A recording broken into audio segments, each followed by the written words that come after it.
नमस्कार दोस्तों, स्वागत है सभी का समाचार क्यारी में। हरियाणा विधानसभा सत्र के आखिरी दिन मुख्यमंत्री मनोहर लाल ने बताया कि विधानसभा के सदस्य यानी विधायक के पास अब कार्यकारी शक्तियां नहीं हैं, इसलिए वे अधिकारी तौर पर राज्य के अधिकारियों की बैठक नहीं बुला सकते और न ही खुले दरबार की अध्यक्षता कर सकते, मगर विकास संबंधी मुद्दों पर चर्चा तो कर सकते हैं। विधायक रेस्ट हाउस में अधिकारियों को बुलाकर बैठक कर सकते हैं। सदन में यह मुद्दा विपक्ष के विधायकों की ओर से कांग्रेस विधायक बीबी बत्रा ने उठाया।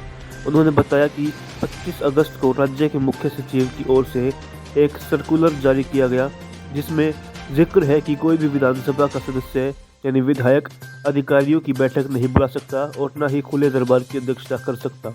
उन्होंने कहा कि विधानमंडल के सदस्यों व विधायकों को भारत की राजनीति में ऊंचा स्थान प्राप्त है। वे न केवल विधायक हैं बल्कि जनप्रतिनिधि भी हैं और एक सार्वजनिक प्रतिनिधि के रूप में उन्हें कई मुद्दों से निपटना पड़ता है। यह सर्कुलर अपमानजनक है। क्या विधायक अधिकारियों से बैठक भी नहीं कर सकते? इस मामले पर तुरंत सदन में चर्चा करवाई जानी चाहिए। साथ ही इस मामले को गंभीरता से लेते हुए सरकार को सर्कुलर वापस लेना चाहिए। भाजपा के विधायक राम कुमार गौतम ने कहा कि यह तो विधायकों का अपमान है। सीएम की ओर से इशारा करते हुए उन्होंने कहा कि आप भी कभी विधायक बनेंगे तो आपको भी इन्हीं नियमों का सामना करना पड़ेगा। इस मुद्दे पर वह वॉकआउट कर गए थे। सदन में विपक्ष के नेता भूपेंद्र सिंह हुड्डा, विधायक जगबीर मलिक, आफ्ताब अहमद व अन्य विधायकों ने भी इस पर सर्कुलर का विरोध किया। उन्होंने कहा कि सरकार को इस पर ध्यान देना चाहिए। विवाद बढ़ने पर बत्रा सीएम के पास पहुंचे और उन्हें सर्कुलर भी दिखाया। वहीं मुख्यमंत्री मनोहर लाल खट्टर ने सर्कुलर को पढ़ा और उसके बाद कहा कि विधायक सरकारी कार्यालयों में जाकर अधिकारियों से अपने क्षेत्र के विकास की परियोजनाओं के बारे में जानकारी प्राप्त कर सकते हैं।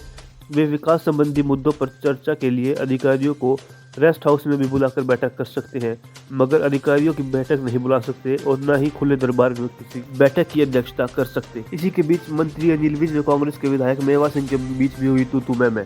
जी हाँ, विधानसभा सदन में मंगलवार को प्रदेश के स्वास्थ्य मंत्री अनिल विज और लाडवा से कांग्रेस के विधायक मेवा सिंह में कड़ी बहस हुई। शून्यकाल के दौरान लाडवा के विधायक ने कहा कि 3 साल पहले मंत्री विज ने घोषणा की थी कि लाडवा में ट्रॉमा सेंटर बनाएंगे, लेकिन आज तक कुछ नहीं हुआ, जबकि वे मांग कर रहे हैं केवल पीएचसी या सीएचसी ही बना दे।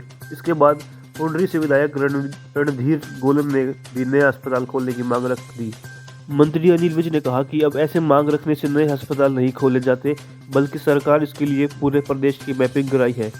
सरकार के पास मैपिंग रिपोर्ट आ चुकी है और इसी आधार पर नए अस्पताल खोलने और नई मशीनों का उपकरण लाए जाएंगे।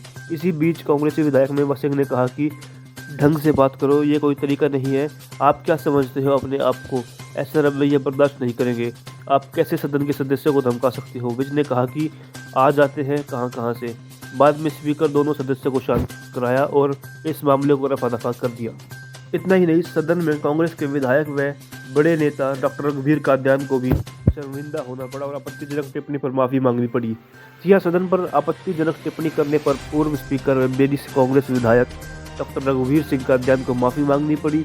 शीतकालीन सत्र के तीसरे दिन शून्यकाल के दौरान ध्यान आकर्षण प्रस्ताव खारिज होने के मुद्दे पर विधायक रघुवीर सिंह कादियान और स्पीकर डॉक्टर ज्ञानचंद गुप्ता के बीच बहस हो गई। बहस के दौरान सत्ता पक्ष के विधायकों ने कादियान के खिलाफ शोर मचाना शुरू कर दिया। इससे कादियान चिढ़ गए और बोले पड़े कि यह सदन है या बूचड़ खाना। इस पर स्पीकर नाराज हो गए और मांगने को कहा। फिर शेष बैठक के लिए निष्कासित करने की भी बात कह दी। बाद में विधायक को अपनी टिप्पणी पर खेद व्यक्त किया और माफी मांगनी पड़ी।